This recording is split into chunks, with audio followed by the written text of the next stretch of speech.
तब तक क्रांति नहीं आ सकती। मैंने 2024 को एक नया टर्म दिया कि ये ट्रांसफॉर्मिंग ईयर है। हमारा सबका जीवन वास्तव में जब तक बदल नहीं सकता जब तक हम इसमें बड़े बदलाव नहीं लाते, चाहे समाज हो, चाहे राष्ट्र हो, चाहे देश हो। जब तक आप बदलाव नहीं लाओगे, कौन से स्तर पे, वैचारिक स्तर पे, तब तक कुछ नहीं होना। हम राजनीति के अंदर भावनाओं में बह जाते हैं क्योंकि वीर पूजा हमें बहुत ज्यादा आती है, वीरता भरी पड़ी है। तुम्हारा समाज वीर तब तक नहीं कहलाएगा जब तक झुग्गी झोंपड़ी में बैठा एक छोटा सा बच्चा जिसके पिता 2 टाइम भरपेट भोजन नहीं दिला पाते, वो बच्चा यदि आईएएस बनने का सपना नहीं देख पाता तो ये तुम्हारे आगे जो वीर लगा हुआ ना, ये सार्थक नहीं है, याद रखना। इस वीरता का तात्पर्य होना चाहिए कि हमारे समाज में एक अलग क्रांति आनी चाहिए, और वो आनी चाहिए वैचारिक रूप से। जब तक हम वैचारिक रूप से परिपक्व नहीं होंगे ना, तुम कितना ही दिखावा कर लेना, तुम कितना ही सोशल मीडिया के ऊपर हाहाकार मचा लेना कि हमारे कितने मंत्री बने, कितने विधायक बने, कुछ फर्क नहीं पड़ेगा। मैं कहता हूं कि निचले पटल पे बैठा एक छोटा सा बच्चा, मजदूर का बच्चा, यदि उस मजदूर के बच्चे को हम सपना दिखा पाए कि बेटा तू आईएएस बन सकता है, बेटा तू सफल व्यक्ति बन सकता है, उस दिन याद रखना तुम ये गिनना बंद कर दोगे कि सर हमारे समाज से विधायक कितने बने, मंत्री कितने बने, फर्क ही नहीं पड़ेगा। क्योंकि हर प्रशासनिक विभाग में तुम्हारे समाज का एक योग्य कर्मठ बच्चा या बच्ची मिलेगी ना, उस दिन जो प्राउड फील होगा ना, मैं नहीं मानता, दीपक बैठे हैं यहाँ पे, साथी हैं हमारे, बहुत प्राउड फील होता है, बहुत प्राउड फील होता है। अब दीपक हमारे समाज के कितने काम करेगा या नहीं करेगा, उससे ज्यादा इंपॉर्टेंट क्या है, जब आगे तुम ऑफिस के आगे जाओगे रावत भाटा और वहां लिखा मिलेगा दीपक खटाना, ये जो खटाना शब्द देख के और तुम्हारे अंदर जो सकारात्मकता आएगी ना, तुम्हारा विश्वास जो बढ़ेगा ना, याद रखना बदलाव वहीं से शुरू होता है। और वो बदलाव हमें लाने हैं, वो बदलाव हमें लाने हैं, वो क्रांति हमें जगानी है, तो कहीं ना कहीं एक होना पड़ेगा।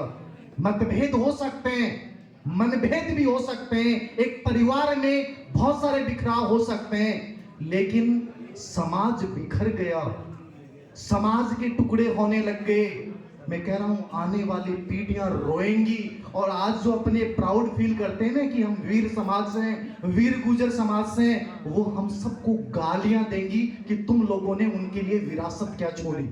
और हमारा दायित्व बनता है हम एक ऐसी विरासत बनाएं, एक ऐसा वर्तमान इतिहास बनाएं, ऐसा भविष्य उन लोगों को दिखाएं कि वो आने वाली पीढ़ियां प्राउड करें कि वास्तव में मेरे पूर्वज जो थे वो गजब के थे।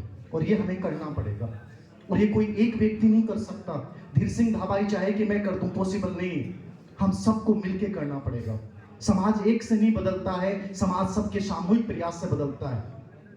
सबको जागृत करना होगा, सबको खड़ा हो जाना होगा। बात यहां बहुत सारी हो सकती है, मैं 2 घंटे तुम्हें बता सकता हूं, कोई फर्क नहीं पड़ेगा। फर्क किस बात से पड़ेगा कि तुम यहां आए और यहां से जाने के बाद 4 बेहतर विचार लेके जाओगे, और उन विचारों को केवल सुनोगे नहीं, उन विचारों को क्रियान्वित करना तुमने शुरू कर दिया ना, तब जाके समाज बदलता है। तूफानों का सामना करो, सैलाबों पे वार करो, मल्लाहों का चक्कर छोड़ो, तैरकर दरिया पार करो। हमें ये कॉन्फिडेंस हमारे बच्चों में पैदा करना पड़ेगा कि तुम कुछ भी कर सकते हो। और यदि ये प्रेरणा की संस्कृति हमने डेवलप कर दी ना, तो फिर तुम्हारे समाज की दशा और दिशा दोनों बदल जाएंगी। कोई बहुत बड़े बदलाव नहीं लाने, बहुत ज्यादा संसाधनों की आवश्यकता नहीं है, सिर्फ एक वैचारिक क्रांति की आवश्यकता है। और वो वैचारिक क्रांति की शुरुआत जीकेएफ ने की है। कोई समाज में इतना गजब का कर्मचारी संगठन नहीं होगा जिसने एकजुट किया है। आज तुम सब लोग पूरे हाड़ौती अंचल के यहाँ इकट्ठे हुए हो। सोच के देखो, यदि ये भावना, ये विचार, ये विश्वास हमारा एकजुट होकर प्रयास करने का हो तो तुम क्या नहीं कर सकते, सब कुछ कर सकते हो। तुमने इतिहास बदला है, तुमने अरब आक्रमणकारियों की हालत खराब कर दी, तुमने पता नहीं क्या क्या किया है, तो वर्तमान में हम क्यों नहीं कर सकते? क्यों सामाजिक बुराइयों में जकड़े बैठे हैं? एक छोटी सी बात कहूंगा मैं आपको। एक गिरोह था, गिरोह मतलब जो ऊंट चलाने वाला है, भेड़ ऊंट पालक, और उनके पास 100 ऊंट थे। वो 100 ऊंट लेके कहीं जा रहे थे, और जाते जाते अचानक से क्या होगी, बहुत रात हो गई, और रात के जब 11 बज गए तो उन्हें लगा कि हमें कहीं रुक जाना चाहिए।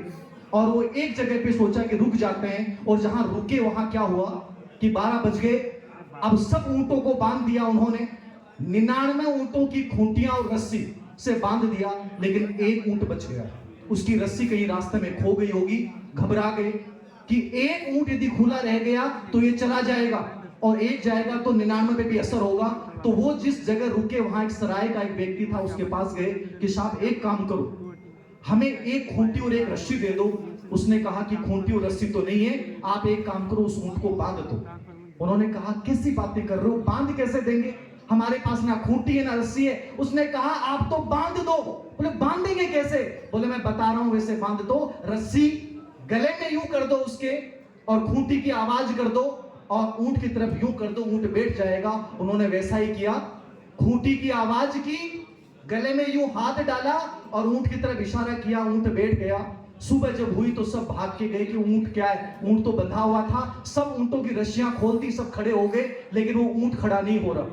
वो बोले गए कि ये बूढ़ी ने जादू कर दियो भाई, इसने कुछ कर दिया, ये ऊंट खड़ा नहीं हो रहा। उन्होंने खूब चाबुक मार लिए लेकिन ऊंट खड़ा नहीं हो रहा। उसके पास भाग के गए कि वो तो ऊंट खड़ा ही नहीं हो रहा, क्या कर दिया? बोले मैंने कुछ नहीं किया, तुमने जो रस्सी और खूंटी बांधी थी उसको उखाड़ दो। बोले बांधी कहां थी, उखाड़े किसको? बांधी कहां थी, उखाड़े किसको? बोले जैसे बांधी थी वैसे ही उखाड़ दो। वो वैसे ही गए, उन्होंने खूंटी को यूं किया, उसके गले में जाके रस्सी को यूं किया और ऊंट खड़ा हो गया। समझ रहे हैं आप? हमारा समाज, हमारा राष्ट्र, हमारा देश, हम खुद हजारों ऐसी खूंटियों से बंधे पड़े हैं जिन्होंने हमें रोक रखा है। पहला काम ये करो कि ये जो पूर्वाग्रह, पूर्व धारणा और जो